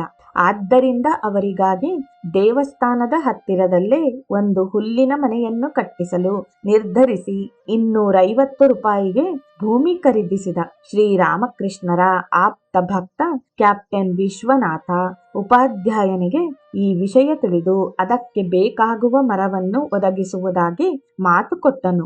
ಸಮಯಕ್ಕೆ ಸರಿಯಾಗಿ 3 ಸಾಲದ ಮರದ ದಿಮ್ಮಿಗಳನ್ನು ಗಂಗಾ ನದಿಯ ಪ್ರವಾಹದ ಮೂಲಕ ತೇಲಿಬಿಟ್ಟನು. ಆದರೆ ರಾತ್ರಿ ಉಬ್ಬರದ ಪ್ರವಾಹದಲ್ಲಿ ಒಂದು ದಿಮ್ಮಿ ಕೊಚ್ಚಿಕೊಂಡು ಹೋಯಿತು. ಹೃದಯನು ಸಮಾಧಾನದಿಂದ ಶ್ರೀಮಾತೆಯವರಿಗೆ ಹೇಳಿದನು, ನಿನ್ನದು ಮಂದಭಾಗ್ಯ ಎಂದು. ಇಷ್ಟಕ್ಕೆ ತೃಪ್ತನಾಗದೆ ಕೆಲವು ಕಟೋಕ್ತಿಗಳನ್ನು ನುಡಿಯಲು ಹಿಂಜರಿಯಲಿಲ್ಲ. ಆದರೆ ಕ್ಯಾಪ್ಟನನು ವಿಷಯ ತಿಳಿದವನೇ ಮತ್ತೊಂದು ಮರವನ್ನು ಕಳಿಸಿದನು. ಕೆಲವೇ ದಿನಗಳಲ್ಲಿ ಮನೆ ಸಿದ್ಧವಾಗಿ ಶ್ರೀಮಾತೆಯವರು ಅಲ್ಲಿಗೆ ಹೋಗಿ ನೆಲೆಸಿದರು. ಅವರೊಡನೆ ಇದ್ದು ಅವರಿಗೆ ಮನೆ ಕೆಲಸದಲ್ಲಿ ಸಹಾಯ ಮಾಡಲು ಒಬ್ಬ ಹೆಂಗಸನ್ನು ನೇಮಕ ಮಾಡಲಾಯಿತು. ಶ್ರೀಮಾತೆಯವರು ಈ ಮನೆಯಲ್ಲಿ ಶ್ರೀರಾಮಕೃಷ್ಣರಿಗಾಗಿ ವಿಧ ವಿಧವಾದ ತಿಂಡಿ ತಿನಿಸುಗಳನ್ನು ತಯಾರಿಸಿ ಅವನ್ನು ತೆಗೆದುಕೊಂಡು ಹೋಗಿ ಅವರಿಗೆ ನೀಡಿ ಅವರೊಡನೆ ಕೆಲ ಕಾಲವಿದ್ದು ಬರುತ್ತಿದ್ದರು. ಶ್ರೀರಾಮಕೃಷ್ಣರು ಅವರಿಗೆ ಸಂತೋಷವನ್ನುಂಟು ಮಾಡಲು ಆಗಾಗ ಆ ಮನೆಗೆ ಹೋಗುತ್ತಿದ್ದರು. ಒಂದು ದಿನ ಅವರು ಅಲ್ಲಿಗೆ ಹೋದಾಗ ಜೋರಾಗಿ ಮಳೆ ಶುರುವಾಗಿ ಹಿಂದಿರುಗಲಾಗದೆ ಅಲ್ಲಿಗೆ ರಾತ್ರಿ ತಂಗಬೇಕಾಯಿತು. ಅವರು ನಗುತ್ತಾ ಶ್ರೀಮಾತೆಯವರಿಗೆ ಹೇಳಿದರು, ಕಾಳಿ ದೇವಾಲಯದ ಪೂಜಾರಿಗಳು ರಾತ್ರಿ ಮನೆಗೆ ಹೋಗುವುದಿಲ್ಲವೇ? ಇದೂ ಹಾಗೆಯೇ ಆಯಿತು. ಶ್ರೀಮಾತೆಯವರು ಈ ಮನೆಯಲ್ಲಿ ಹೆಚ್ಚು ಕಾಲ ಇರಲಾಗಲಿಲ್ಲ. ಈ ಮಧ್ಯೆ ಶ್ರೀರಾಮಕೃಷ್ಣರಿಗೆ ರಕ್ತಭೇದಿ ಶುರುವಾಯಿತು. ಅವರು ತೀವ್ರವಾಗಿ ನರಳುತ್ತಿರುವಾಗ ಕಾಶಿಯಿಂದ ಒಬ್ಬಳು ಮಹಿಳೆ ಬಂದು ಅವರ ಶುಶ್ರೂಷೆಯ ಭಾರ ವಹಿಸಿಕೊಂಡಳು. ಅವಳಾರು ಎಂತು ಎಂಬುದು ಯಾರಿಗೂ ತಿಳಿಯದು. ಯಾವುದೋ ದೈವಿ ನಿರ್ದೇಶದಿಂದ ಬಂದಿರಬೇಕು. ಮುಂದೆ ಅವಳು ಎಲ್ಲಿಗೆ ಹೋದಳೆಂಬುದು ಯಾರಿಗೂ ತಿಳಿಯಲಿಲ್ಲ. ಶ್ರೀಮಾತೆಯವರು ಕಾಶಿಗೆ ಹೋಗಿದ್ದಾಗ ಅವಳನ್ನು ಪತ್ತೆ ಹಚ್ಚಲು ಪ್ರಯತ್ನಿಸಿ ವಿಫಲರಾದರು. ಈ ಮಹಿಳೆಯ ಸಲಹೆಯಂತೆ ಶ್ರೀರಾಮಕೃಷ್ಣರು ಈ ಸ್ಥಿತಿಯಲ್ಲಿರುವಾಗ ಅವರ ಹತ್ತಿರದಲ್ಲಿಯೇ ಇರುವುದು ಉಚಿತವೆಂದು ಭಾವಿಸಿ ಶ್ರೀಮಾತೆಯವರು ಆ ಮನೆಯನ್ನು ಬಿಟ್ಟು ನಹಬತಿಗೆ ಬಂದರು. ಇದುವರೆಗೂ ಶ್ರೀಮಾತೆಯವರು ಶ್ರೀರಾಮಕೃಷ್ಣರ ಮುಂದೆಯೂ ಮುಖ ಪರದೆಯನ್ನು ಹಾಕಿಕೊಂಡಿರುತ್ತಿದ್ದರು. ಒಂದು ದಿನ ರಾತ್ರಿ ಕಾಶಿಯಿಂದ ಬಂದ ಈ ಮಹಿಳೆ ಅವರನ್ನು ಶ್ರೀರಾಮಕೃಷ್ಣರ ಕೊಠಡಿಗೆ ಕರೆದುಕೊಂಡು ಹೋಗಿ ಅವರ ಮುಂದೆ ಶ್ರೀಮಾತೆಯವರ ಮುಖ ಪರದೆಯನ್ನು ತೆಗೆದು ಬಿಟ್ಟಳು. ಭಗವದ್ಭಾವದಲ್ಲಿ ತಲ್ಲೀನರಾಗಿದ್ದ ಶ್ರೀರಾಮಕೃಷ್ಣರು ಇದಾವುದನ್ನೂ ಗಣನೆಗೆ ತೆಗೆದುಕೊಳ್ಳದೆ ಭಗವದಾಲಾಪದಲ್ಲಿ ಮಗ್ನರಾದರು. ಇವರಿಬ್ಬರು ಅವರ ಮಾತನ್ನು ಕೇಳುತ್ತಾ ಮೈಮರೆತರು. ಅವರಿಗೆ ರಾತ್ರಿ ಕಳೆದು ಬೆಳಕು ಹರಿದುದೂ ಅರಿವಾಗಲಿಲ್ಲ. ದಕ್ಷಿಣೇಶ್ವರದಿಂದ ಶ್ರೀಮಾತೆಯವರು ಎಂದು ಮರಳಿ ಜಯರಾಂಬಾಟಿಗೆ ಹೋದರೆಂಬುದು ತಿಳಿಯದು. ಮತ್ತೆ ಅವರು 4ನೆಯ ಬಾರಿ ದಕ್ಷಿಣೇಶ್ವರಕ್ಕೆ ಭೇಟಿಯಿತ್ತ ವಿವರ ಅವರ ಮಾತಿನಲ್ಲಿ ನಿಂತಿದೆ. ಅನಂತರ ನಾನು, ನನ್ನ ತಾಯಿ ಲಕ್ಷ್ಮಿ ಮತ್ತಿತರರು ದಕ್ಷಿಣೇಶ್ವರಕ್ಕೆ ಹೊರಟೆವು. ನಮ್ಮೊಡನೆ ಪ್ರಸನ್ನನೂ ಇದ್ದುದರಿಂದ ಮೊದಲು ಕಲ್ಕತ್ತೆಯಲ್ಲಿ ಅವನ ಬಾಡಿಗೆಯ ಮನೆಗೆ ಹೋದೆವು. ಮರುದಿನ ದಕ್ಷಿಣೇಶ್ವರ ಸೇರಿದೆವು. ನಾವು ಅಲ್ಲಿ ಕಾಲಿಕ್ಕುತ್ತಿದ್ದಂತೆಯೇ ಹೃದಯ ಅವನಿಗೆ ಏನನಿಸಿತೋ ಏನೋ, ಇವರೇಕೆ ಬಂದರು ಇಲ್ಲಿ, ಇಲ್ಲೇನು ಕೆಲಸ ಇವರಿಗೆ ಎಂದು ಗದರಿಸಿದ. ನನ್ನ ತಾಯಿ ಅದಕ್ಕೇನು ಉತ್ತರ ನೀಡಲಿಲ್ಲ. ಅವಳ ಮನಸ್ಸಿಗೆ ತುಂಬಾ ಅಸಮಾಧಾನವಾಯಿತು. ನಡಿ, ಮತ್ತೆ ಹಳ್ಳಿಗೆ ಹೋಗೋಣ, ಇಲ್ಲಿ ಯಾರೊಡನೆ ನನ್ನ ಮಗಳನ್ನು ಬಿಟ್ಟು ಹೋಗಲಿ ಎಂದು ನುಡಿದಳು. ಠಾಕೂರರು ಹೃದಯನ ಭಯದಿಂದ ಸುಮ್ಮನಿದ್ದರು. ನಾವೆಲ್ಲ ಅದೇ ದಿನವೇ ಹೊರಟು ಬಿಟ್ಟೆವು. ರಾಮಲಾಲ ಒಂದು ದೋಣಿ ತರಿಸಿ ಕೊಟ್ಟ. ಅತ್ಯಂತ ನಿರಾಸೆಯಿಂದ ಶ್ರೀಮಾತೆಯವರು ಹೊರಟರು. ಒಂದು ದಿನವೂ ಅವರಿಗೆ ದಕ್ಷಿಣೇಶ್ವರದಲ್ಲಿ ಇರಲಾಗಲಿಲ್ಲ. ಈ ಬಾರಿ ಯಾರನ್ನೂ ದೂರದೆ ತಮ್ಮ ಅದೃಷ್ಟವನ್ನೇ ನಿಂದಿಸುತ್ತಾ ಹಿಂದಿರುಗಿದರು.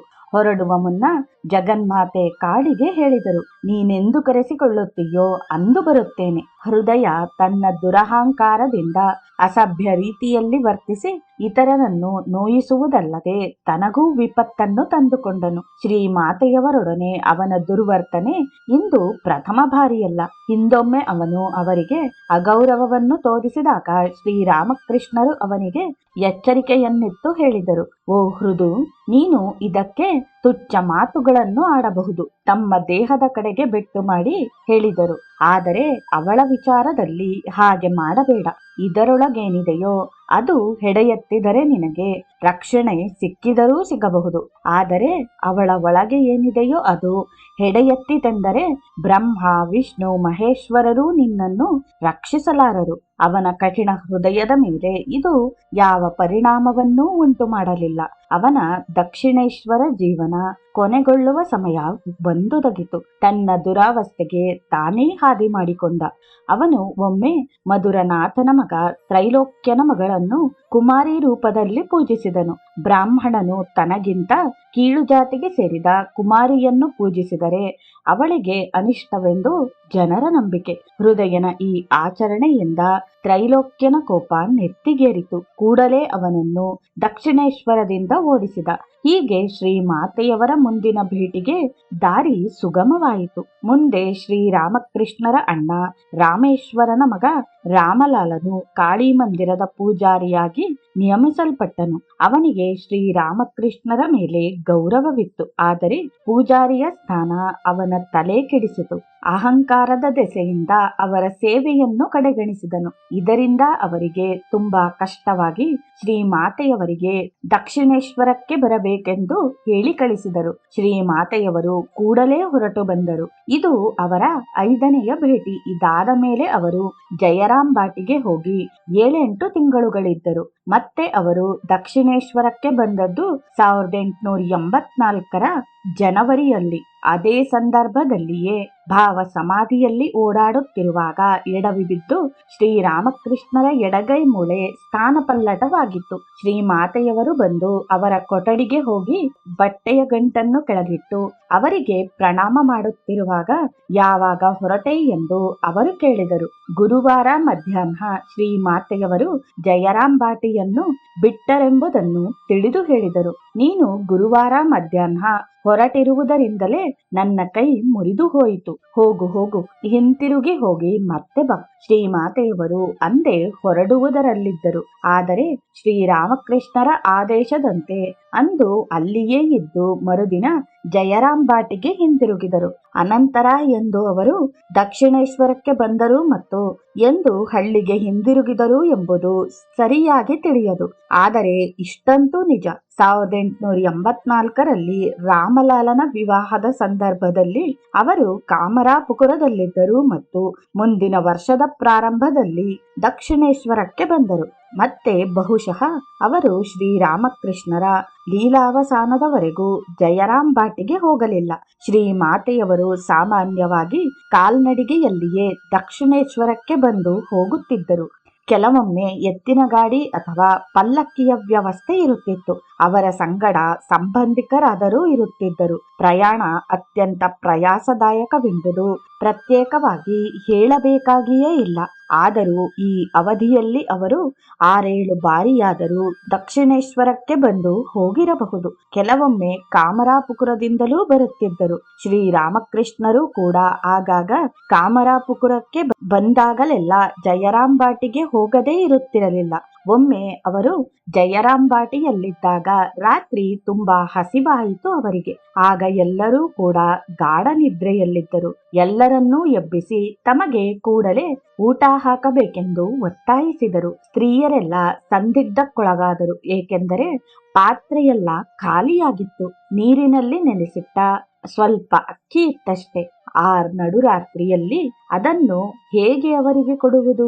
ಶ್ರೀಮಾತೆಯವರಿಗೆ ಈಗ ಏನು ಮಾಡಬೇಕೋ ತಿಳಿಯಲಿಲ್ಲ. ಹೊಸದಾಗಿ ಅಡುಗೆ ಮಾಡುವಷ್ಟು ಸಮಯವೂ ಇಲ್ಲ. ಆದರೆ ಶ್ರೀರಾಮಕೃಷ್ಣರು ಅದನ್ನೇ ಎಂದು ಹೇಳಿದರು. ಪಲ್ಯ ಕೂಡ ಇಲ್ಲವಲ್ಲ, ಅದನ್ನು ಹೇಗೆ ತಿನ್ನುವುದು ಎಂದು ಕಳವಳದಿಂದ ನುಡಿದರು ಶ್ರೀಮಾತೆಯವರು. ಸ್ವಲ್ಪ ಹುಡುಕಬಾರದೇಕೆ? ಪಾತ್ರೆಯಲ್ಲಿ ಸ್ವಲ್ಪವಾದರೂ ಪಲ್ಯ ಉಳಿದಿರಬಹುದು ನೋಡು ಎಂದು ಸಲಹೆಯನ್ನಿತ್ತರು ಶ್ರೀರಾಮಕೃಷ್ಣರು. ಅಂತೂ ಇಂತೂ ಸ್ವಲ್ಪ ಪಲ್ಯ ಸಿಕ್ಕಿತು. ನೆಂದ ಅಕ್ಕಿಯನ್ನು ಪಲ್ಯದೊಡನೆ ಬೆರೆಸಿಕೊಂಡು ಉಂಡು ಶ್ರೀರಾಮಕೃಷ್ಣರು ತಮ್ಮ ತೃಪ್ತಿಯನ್ನು ವ್ಯಕ್ತಪಡಿಸಿದರು. ಒಮ್ಮೆ ಕಾಮರಾಪುರದಿಂದ ದಕ್ಷಿಣೇಶ್ವರಕ್ಕೆ ಹೋಗುತ್ತಿರುವಾಗ ಹಾದಿಯಲ್ಲಿ ಒಂದು ವೈಶಿಷ್ಟ್ಯಪೂರ್ಣ ಘಟನೆ ಸಂಭವಿಸಿತು. ಘಟನೆ ತುಂಬಾ ಆಸಕ್ತಿಪೂರ್ಣವಾಗಿರುವುದು ಮಾತ್ರವಲ್ಲದೆ ಶ್ರೀಮಾತೆಯವರ ವ್ಯಕ್ತಿತ್ವದ ಒಂದು ಹೊಸ ಮುಖವನ್ನು ಅದು ಬೆಳಕಿಗೆ ತರುವುದು.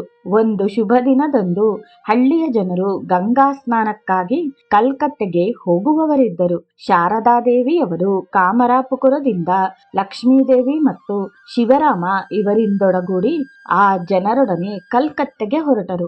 ಗಂಗಾ ಸ್ನಾನದ ನಂತರ ಅಲ್ಲಿಯೇ ದಕ್ಷಿಣೇಶ್ವರದಲ್ಲಿ ಉಳಿದುಕೊಳ್ಳುವ ಉದ್ದೇಶ ಅವರದಾಗಿತ್ತು. ಕಾಮರಾಪುರದಿಂದ 8 ಮೈಲಿ ದೂರದಲ್ಲಿರುವ ಆರಾಂಬಾಗಿನಲ್ಲಿ ಮೊದಲ ರಾತ್ರಿಯನ್ನು ಕಳೆಯಬೇಕೆಂದು ನಿಶ್ಚಯವಾಯಿತು.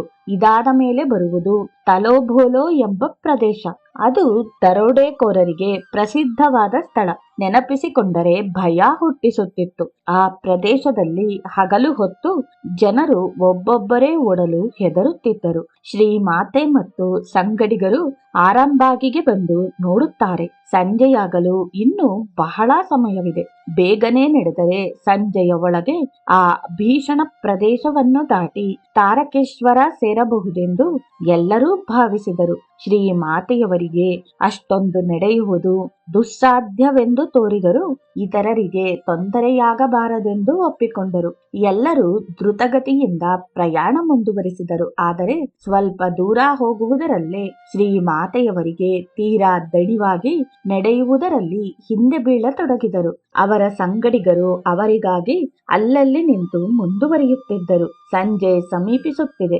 ಎಲ್ಲರಿಗೂ ದಿಗಿಲು. ಹೀಗೆಯೇ ಮುಂದುವರಿದರೆ ಕತ್ತಲೆ ಕವಿಯುವುದರೊಳಗೆ ಈ ಅಪಾಯ ಪ್ರದೇಶವನ್ನು ಅತಿಕ್ರಮಿಸಲಾಗುವುದೋ ಇಲ್ಲವೋ ಎಂದು ಭಯಾನಕ ಚಿತ್ರಗಳು ಎಲ್ಲರ ಮನಸ್ಸಿಗೂ ಬರತೊಡಗಿದವು. ಹಿಂದೆ ಅಲ್ಲಿ ನಡೆದ ಎಷ್ಟೋ ಅಮಾನುಷ ಕೃತ್ಯಗಳನ್ನು ಎಲ್ಲರೂ ನೆನೆಯತೊಡಗಿದರು. ಶಾರದಾದೇವಿಯವರನ್ನು ಬೇಗ ಬೇಗ ಹೆಜ್ಜೆ ಹಾಕೆಂದು ಒತ್ತಾಯಿಸಿದರು.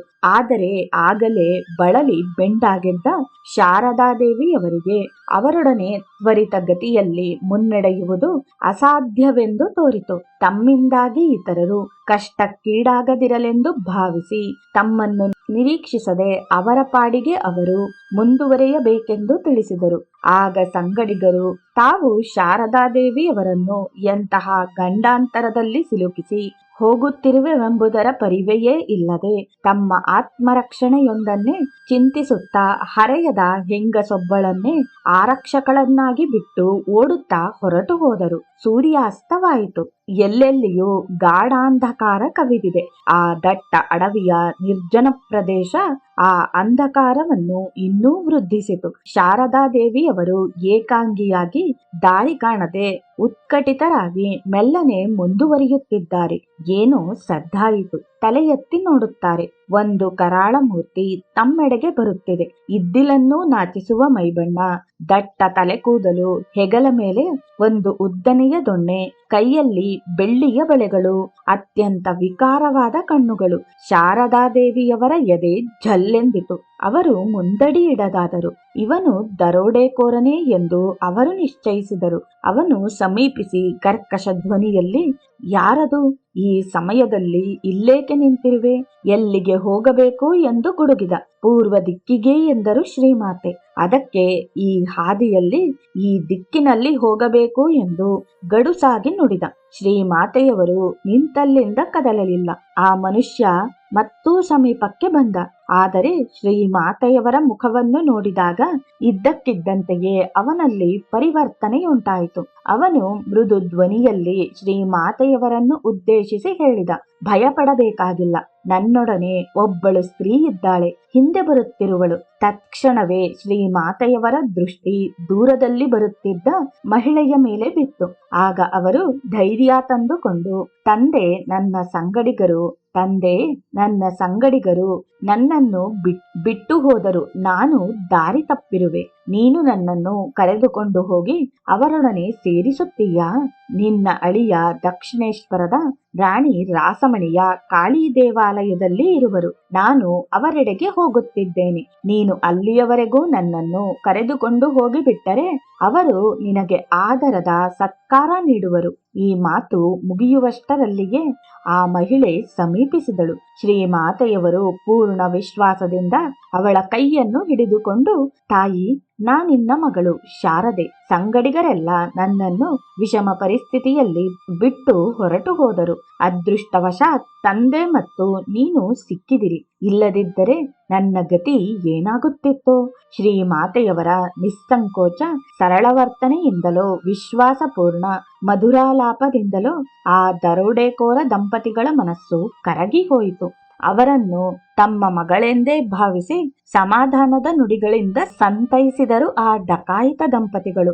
ಅವರು ತೀರಾ ಬಳಲಿರುವುದನ್ನು ಕಂಡು ಅವರನ್ನು ಹತ್ತಿರದ ಒಂದು ಅಂಗಡಿಗೆ ಕರೆದುಕೊಂಡು ಹೋದರು. ಅಲ್ಲಿ ಅವರಿಗೆ ತಿಂಡಿ ತಿನಿಸುಗಳನ್ನು ನೀಡಿ ಒಂದು ಹಾಸಿಗೆಯನ್ನು ಸಿದ್ಧಪಡಿಸಿ ಮಗುವನ್ನು ಉಪಚರಿಸುವಂತೆ ಉಪಚರಿಸಿ ಮಲಗಿಸಿದರು. ಶ್ರೀಮಾತೆಯವರು ನಿಶ್ಚಿಂತೆಯಿಂದ ನಿದ್ರೆ ಹೋದರು. ಮರುದಿನ ಬೆಳಿಗ್ಗೆ ಅವರನ್ನು ಕರೆದುಕೊಂಡು ತಾರಕೇಶ್ವರದ ಕಡೆಗೆ ಹೊರಟರು. ದಾರಿಯ ಉದ್ದಕ್ಕೂ ಡಕಾಯಿತಮ್ಮ ತನ್ನ ನೂತನ ಮಗಳಿಗೆ ಏನಾದರೂ ತಿನ್ನುವುದಕ್ಕೆ ಕೊಡುತ್ತಿದ್ದಳು. ಶ್ರೀಮಾತೆಯವರು ಪುಟ್ಟ ಬಾಲಕಿಯಂತೆ ನಿರ್ದಾಕ್ಷಿಣ್ಯದಿಂದ ತಿನ್ನುತ್ತಿದ್ದರು. ಅವರು ತಾರಕೇಶ್ವರ ತಲುಪಿದಾಗ ಬೆಳಗಾಗಿ 1:30 ಗಂಟೆಯಾಗಿತ್ತು. ಡಕಾಯಿತಮ್ಮ ತನ್ನ ಪತಿಗೆ ಹೇಳಿದಳು, ನನ್ನ ಮಗಳಿಗೆ ನಿನ್ನೆ ರಾತ್ರಿಯಿಂದ ಊಟವಿಲ್ಲ. ಬೇಗ ಹೋಗಿ ತಾರಕೇಶ್ವರನ ಪೂಜೆ ಮುಗಿಸಿ ಮಾರ್ಕೆಟಿನಿಂದ ಏನಾದರೂ ಒಳ್ಳೆಯ ತಿಂಡಿ ತೆಗೆದುಕೊಂಡು ಬನ್ನಿ. ಡಕಾಯಿತಪ್ಪನು ತನ್ನ ಕೆಲಸಕ್ಕೆ ಹೊರಟು ಹೋದ ಮೇಲೆ ಶ್ರೀಮಾತೆಯವರ ಸಂಗಡಿಗರು ಅವರನ್ನು ಹುಡುಕುತ್ತಾ ಅಲ್ಲಿಗೆ ಬಂದರು ಮತ್ತು ಅವರು ಸುರಕ್ಷಿತವಾಗಿ ಬಂದು ಸೇರಿರುವುದನ್ನು ನೋಡಿ ಆನಂದವನ್ನು ವ್ಯಕ್ತಪಡಿಸಿದರು. ಶ್ರೀಮಾತೆಯವರು ತಮ್ಮ ಡಕಾಯಿತ ತಂದೆ ತಾಯಿಯರನ್ನು ಎಲ್ಲರಿಗೂ ಪರಿಚಯ ಮಾಡಿಸಿ ಅವರಿಂದ ತಮಗಾದ ಉಪಕಾರವನ್ನು ವಿವರಿಸಿದರು. ಅಂದು ಮಧ್ಯಾಹ್ನ ಎಲ್ಲರೂ ಡಕಾಯಿತ ದಂಪತಿಗಳು ಸೇರಿ ತಾರಕೇಶ್ವರದಲ್ಲಿಗೆ ಅಡಿಗೆ ಊಟ ಮುಗಿಸಿ ಅನಂತರ ಶ್ರೀಮಾತೆಯವರು ತಮ್ಮ ಸಂಗಡಿಗರೊಡನೆ ಪ್ರಯಾಣ ಮುಂದುವರಿಸಿದರು. ಶ್ರೀಮಾತೆ ಮತ್ತು ಡಕಾಯಿತ ದಂಪತಿಗಳ ಸಂಬಂಧ ಒಂದೇ ರಾತ್ರಿಯದು. ಆದರೂ ಅವರಲ್ಲಿ ಮಧುರ ಬಾಂಧವ್ಯ ಉಂಟಾಗಿತ್ತು. ಶ್ರೀಮಾತೆಯವರು ಹೊರಡುವಾಗ ಮೂವರು ಕಣ್ಣೀರು ಸುರಿಸಿದರು.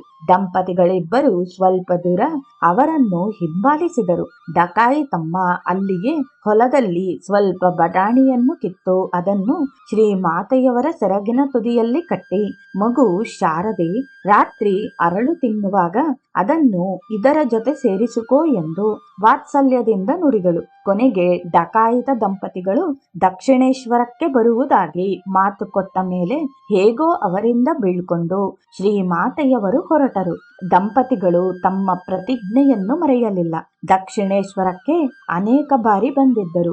ಬಂದಾಗಲೆಲ್ಲ ಶ್ರೀಮಾತೆಯವರಿಗಾಗಿ ಹಲವು ವಸ್ತುಗಳನ್ನು ತಂದಿದ್ದರು. ಈ ಎಲ್ಲ ಕಥೆಯನ್ನೂ ತಿಳಿದ ಶ್ರೀರಾಮಕೃಷ್ಣರು ಅವರೊಡನೆ ಅಳಿಯನಂತೆಯೇ ವರ್ತಿಸಿದರು. ಶ್ರೀಮಾತೆಯವರು ಒಮ್ಮೆ ಡಕಾಯಿತ ತಂದೆ ತಾಯಿಯರನ್ನು ಕೇಳಿದರು, ನನ್ನ ಮೇಲೆ ಏಕಿಷ್ಟು ವ್ಯಾಮೋಹ ನಿಮಗೆ ಎಂದು. ಅವರು ಉತ್ತರಿಸಿದರು, ನೀನು ಸಾಮಾನ್ಯ ಮನುಷ್ಯಳಲ್ಲ. ನಾವು ನಿನ್ನನ್ನು ಕಾಳಿ ರೂಪದಲ್ಲಿ ನೋಡಿದೆವು. ಶ್ರೀಮಾತೆಯವರು ಅದನ್ನು ಒಪ್ಪದೆ, ಇದೇನು ಹೇಳುತ್ತಿರುವಿರಿ? ನನ್ನನ್ನು ಹಾಗೆ ನೋಡಲು ಹೇಗೆ ಸಾಧ್ಯ ಎಂದು ಆಕ್ಷೇಪಿಸಿದರು. ಅದರಿಂದ ಹಿಂಜರಿಯದೆ ದೃಢ ವಿಶ್ವಾಸದಿಂದ ದಂಪತಿಗಳು ನುಡಿದರು, ಇಲ್ಲ ತಾಯಿ, ನಾವು ನಿಜವಾಗಿಯೂ ನೋಡಿದೆವು. ನಾವು ಪಾಪಿಗಳೆಂದು ನೀನು ನಿನ್ನ ರೂಪವನ್ನು ಮರೆಮಾಚಿಕೊಂಡಿರುವೆ. ಶ್ರೀ ಮಾತೆಯವರು ಉದಾಸೀನ ಭಾವದಲ್ಲಿ, ಯಾರಿಗೆ ಗೊತ್ತು, ನನಗಂತೂ ಏನೂ ತಿಳಿಯದು ಎಂದರು. ಜೈ ಶ್ರೀರಾಮಕೃಷ್ಣ.